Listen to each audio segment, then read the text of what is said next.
Mayhem in a Minneapolis neighborhood. Anti-ICE protesters banging on federal officers' vehicles.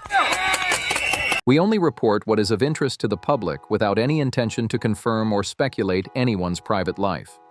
All information for entertainment and commentary purposes only. This was no random arrest and no basic drug bust, not even close. This was a cold, calculated strike aimed straight at a criminal setup that knew how to blend in and stay invisible. What surfaced before dawn pointed to drugs and dirty money moving quietly, not through dark alleys, but through offices, documents, and people who looked trusted on paper. What unfolded in those early hours hinted at something way bigger and far more dangerous still taking shape. Before the first light touched the sky, movement in Minneapolis started low-key but locked in as federal teams closed in while the city slept, unaware of what was happening right under its nose. No sirens screamed, no one yelled orders. Vehicles slid into place, doors opened smooth, and agents stepped into position with calm confidence built from months of planning, not panic. FBI, ICE, and DEA moved together, not as separate squads, but as one tight force chasing a shared mission set long before this morning arrived. The air felt heavy, not loud. Every step toward the target carried pressure, expectation, and the sense that what waited inside mattered big time. This operation wasn't about rushing in, it was about timing, silence, and full control from the very first second. The building itself looked harmless in the dark. Nothing flashy, nothing threatening. From the outside, it appeared like any other office tied to paperwork, meetings, and public service, wrapped in the kind of respect political spaces usually get, but looks were deceiving. Agents moved in from all sides, locking down entrances fast, making sure no one inside had time to react or slip away. Doors were locked down fast, hallways cleared clean, and rooms taken one by one with sharp, controlled movements meant to shut down risk before it even had a chance to show up. Control came quick, not because of chaos, but because chaos was never allowed to breathe. Inside, the vibe shifted almost instantly as the image of a harmless workplace started falling apart right in front of everyone. Desks, cabinets, and storage spaces were opened under close watch, and that calm office look cracked wide open. Agents weren't poking around out of curiosity. They moved with purpose, guided by intel that already told them where to look and what they were about to find. Walls were checked inch by inch, panels pressed and tested, and floors scanned for signs that something had been altered recently. This wasn't some routine walkthrough. This was a full teardown of a cover that had been built carefully over time. As more sections were exposed, the gap between what the place looked like and what it really was became impossible to ignore. Behind clean desks and official layouts, hidden compartments told their story through weight, smell, and where they were placed. False panels cracked open, revealing tightly packed bundles that clearly didn't belong in any political or public office setting. Every find made it clear this space wasn't misused by mistake. It was intentionally turned into a working piece of a drug pipeline. The room went quieter as the size of what was uncovered started to sink in. Agents documented everything with precision, laying out evidence piece by piece while keeping full control of the scene. A total of 23 bricks of cocaine were recovered, each one wrapped, stacked, and positioned like it was waiting to be moved again, not forgotten. Alongside that, around $4.7 million in cash was found, arranged in a way that showed it had been handled regularly, not hidden in a panic. The money showed no signs of panic, no sloppy rush, just the clean order of a system that felt way too comfortable operating inside those walls. Every item pulled from hiding made it clearer this office was never just a place to work. The way everything was concealed screamed experience, not last-minute improvisation. Panels were installed with care, matching nearby surfaces almost perfectly to avoid casual notice, and a locked safe sat exactly where it blended in, protected by both solid structure and pure assumption. These methods pointed to planning that went far beyond one deal or a single drop. Nothing here looked temporary or thrown together under pressure. Instead, this space felt locked in as a steady position inside a much larger operation. As the search continued, Agents shifted from just finding items to figuring out how this place actually worked day to day. Movement paths were traced, access points were logged, and the flow of activity through the office slowly came into focus. This wasn't a setup meant for violence or face-to-face confrontation. It was built for quiet handoffs and controlled storage. The lack of chaos was the biggest giveaway, showing how illegal operations can thrive when they stay calm and low-key. Protected by an image of legitimacy, the building offered cover not through force, but through trust. That's what made the situation even more unsettling. It wasn't just what was found, but where it was found. A political office comes with assumptions of oversight, structure, and accountability, the exact things most criminal groups work hard to stay far away from. Those assumptions had flipped into protection instead of scrutiny. Authority and official titles acted like shields, pushing suspicion away while illegal activity ran quietly underneath the surface. This operation proved something wild. Power can sometimes hide danger way better than secrecy ever could. Agents stayed locked in and disciplined, no celebrations, no shocked reactions. Every move was clean and methodical, focused on locking down evidence and keeping the scene solid. Nothing was treated like a random surprise. Each item was handled as part of a bigger puzzle coming together.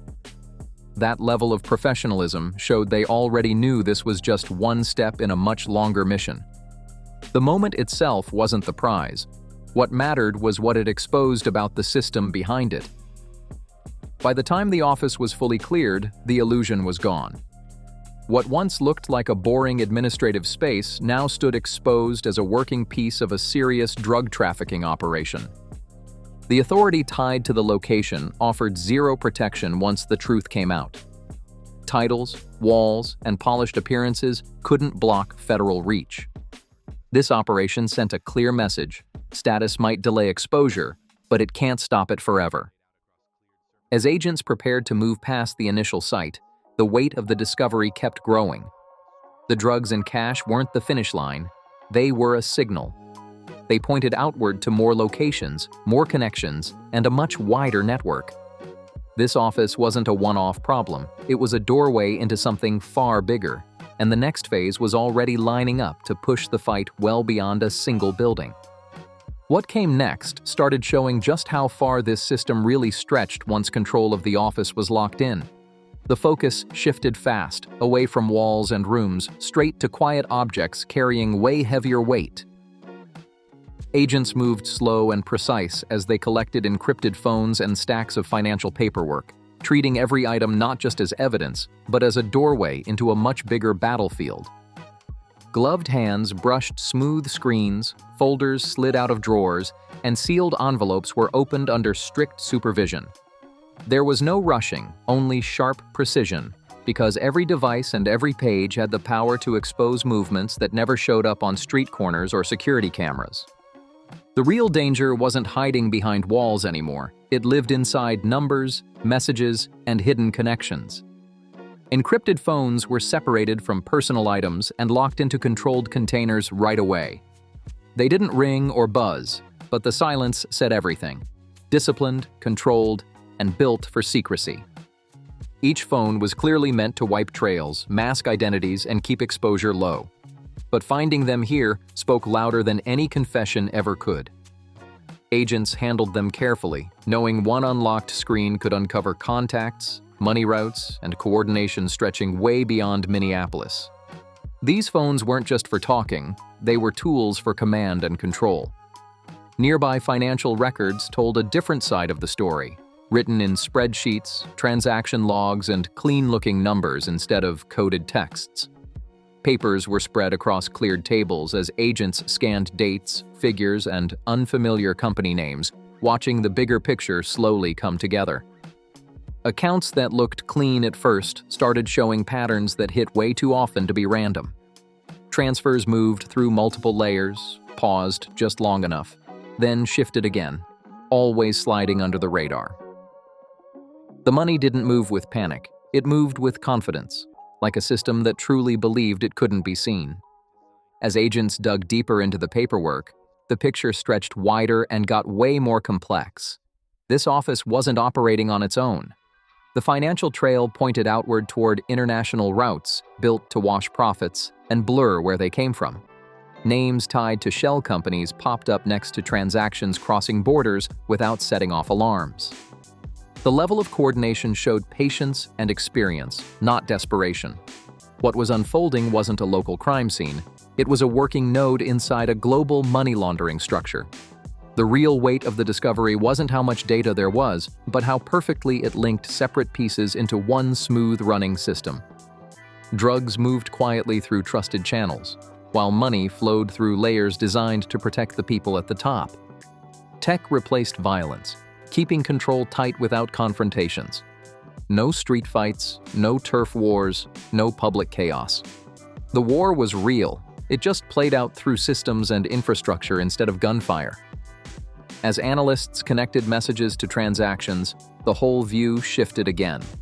The office no longer looked like a simple storage spot or meeting room. It now showed up as a command center inside a much larger operation. Instructions flowed out, returns flowed back, and step by step the system rewarded silence, routine, and discipline, letting it hide in plain sight inside everyday life. Criminal power had evolved, learning that stability could hit harder than fear ever did.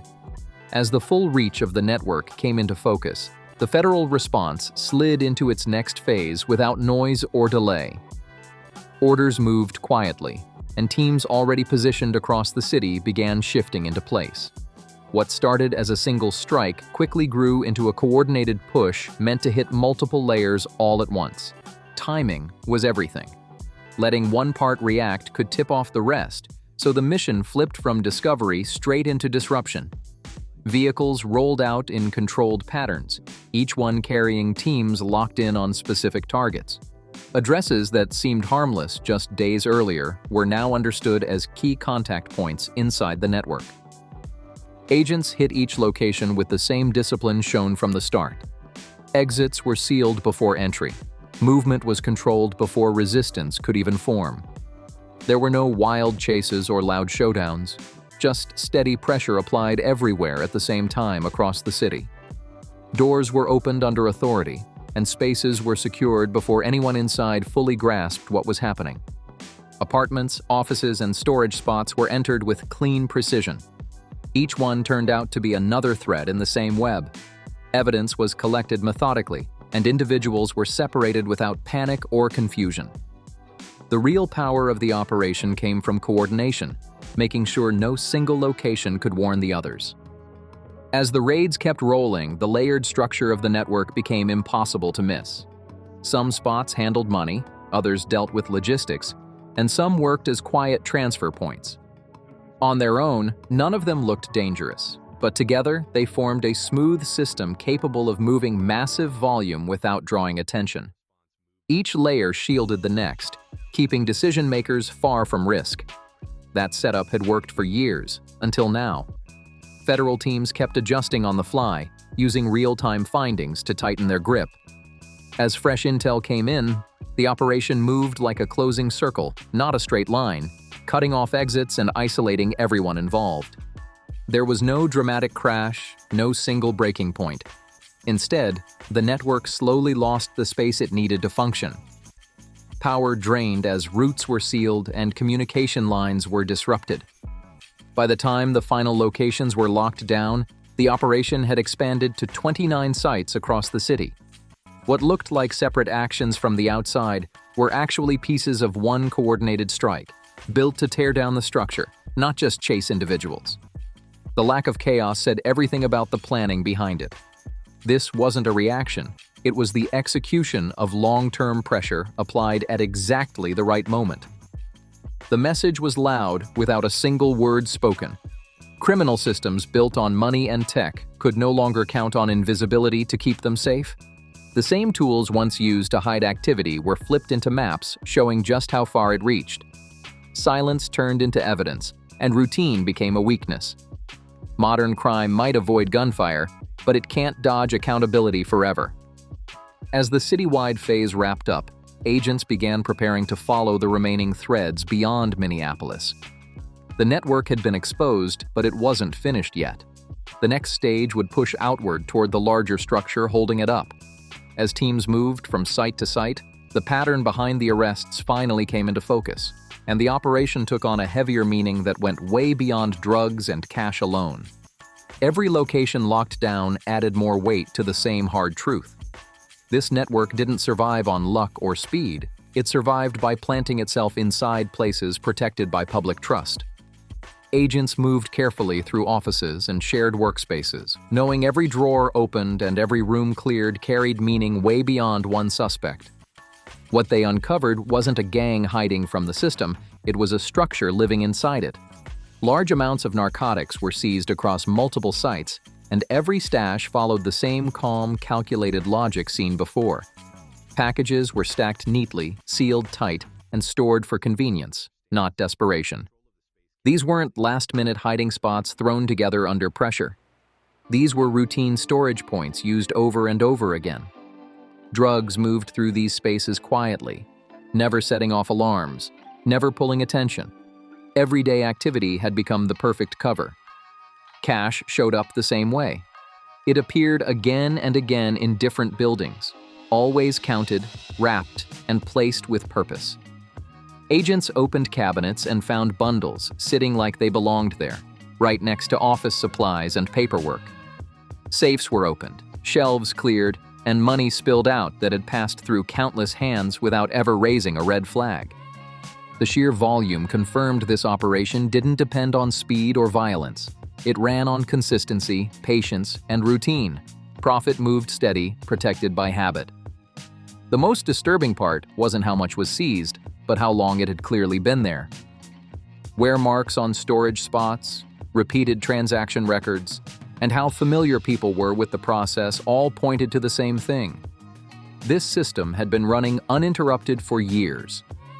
This network didn't explode overnight. It grew slowly, quietly, and right in plain sight. The network learned how to blend in instead of standing out. It didn't survive by running from authority. It survived by standing right next to it. That kind of longevity made the operation harder to tear apart and way more dangerous to ignore. Agents locked down each site with the same discipline shown from the start, controlling movement before any reaction could form and separating people calmly. Questions stayed limited, spaces were cleared clean, and nothing spun into disorder. There were no dramatic showdowns, just the quiet removal of control from people who truly believed they were protected. The lack of resistance didn't mean innocence. It showed confidence that had lasted far too long. And that confidence started cracking as more locations were cleared. The link between public institutions and criminal activity became impossible to brush off. Offices operating under official titles had acted as anchors for the network, offering stability and cover. Finding drugs and cash inside these spaces proved just how deeply the operation had rooted itself. This wasn't one person abusing power. It was a system built to exploit the respect tied to public roles. Trust had been turned into armor. The operation exposed how criminal networks evolve when violence isn't needed anymore. Instead of fear, they chase access. Instead of chaos, they lean on credibility. The network didn't need turf wars or intimidation because it operated inside established structures. Agents documented every seizure with care, knowing the evidence told a story of coordination, not randomness.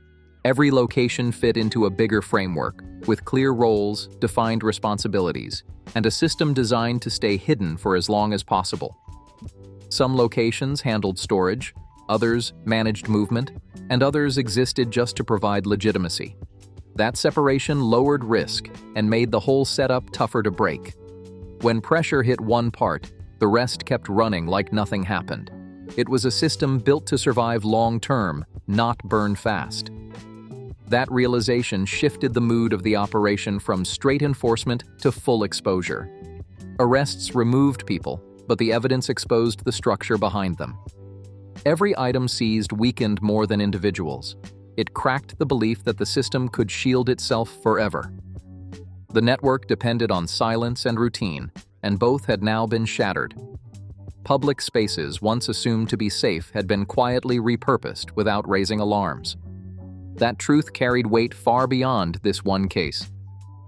Throughout the operation, agents stayed disciplined, refusing to treat discoveries as quick wins. The focus stayed locked on how trust was exploited and how authority had been used as cover. The network didn't fall apart in one dramatic moment. Instead, it lost strength piece by piece as each location was stripped of its role. Control faded as access points vanished. Power drained away without a single shot fired, no chaos needed. What made this phase especially unsettling was how normal everything looked from the outside. There were no signs of struggle, no obvious warnings, no visible damage. The harm happened quietly, through addiction, money flow, and influence. The system thrived because it avoided attention instead of chasing it. That quiet success let it grow unchecked for years. As teams wrapped up their sweeps, the bigger implication became impossible to ignore. This wasn't a story about corruption stuck inside one office or tied to one small group. It showed how systems can be bent to serve criminal goals when oversight slips and trust is handed out too easily.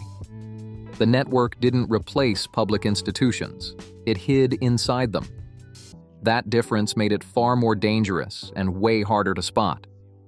By the end of this phase, the operation had done way more than seize drugs and grab cash. It exposed a modern crime method that survives by staying close to power instead of fighting it. The arrests mattered, but what was uncovered ran deeper than any single move could fix. The fight shifted from removing people to confronting the conditions that let them operate in the first place. What came next was the real question: how far would that confrontation go? What began as a quiet pre-dawn operation now revealed a conflict much bigger than one arrest or even one city. Federal teams moved in expecting resistance, but instead uncovered something more layered and more dangerous than force alone. That first raid didn't just pull drugs off the table or clear out hidden cash. It pulled back the curtain on a system built to survive without noise, without gunfire, and without attention. From that moment on, the story stopped being about one location and became about a structure that had been running comfortably for years. The scale of the discovery made one thing clear: modern criminal networks don't need street violence to hold power anymore. Instead of turf wars and loud confrontations, this system leaned on paperwork, financial routes, and trusted spaces nobody thought to question. Offices replaced alleyways, safes replaced street corners, and digital records replaced shouted orders. The system moved slow and quiet, with discipline, slipping into everyday life while causing damage no one could see right away. This wasn't chaos. It was order twisted for the wrong purpose.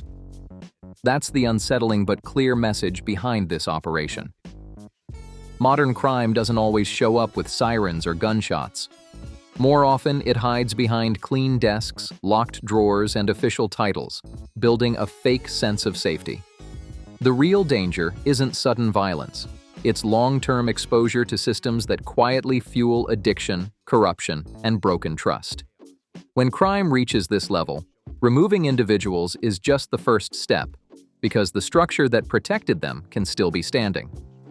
This case also forces a bigger question about how security and control have been understood for years. Attention stayed locked on visible threats, while networks like this one grew stronger by staying invisible. They didn't attack the system head-on, they learned how to live inside it. That strategy made them harder to spot and harder to take apart, but it also made their exposure far more damaging once the truth came out. When trust becomes a shield, the fallout goes beyond arrests and investigations. It hits public confidence itself. Operations like this make one thing clear: the fight against organized crime has entered a new phase, one where danger doesn't shout, it blends in, waits, and grows right in plain sight. This fight is no longer just about patrols, arrests, or street-level seizures. It's about following data, tracking financial movement, and questioning places that look safe by default.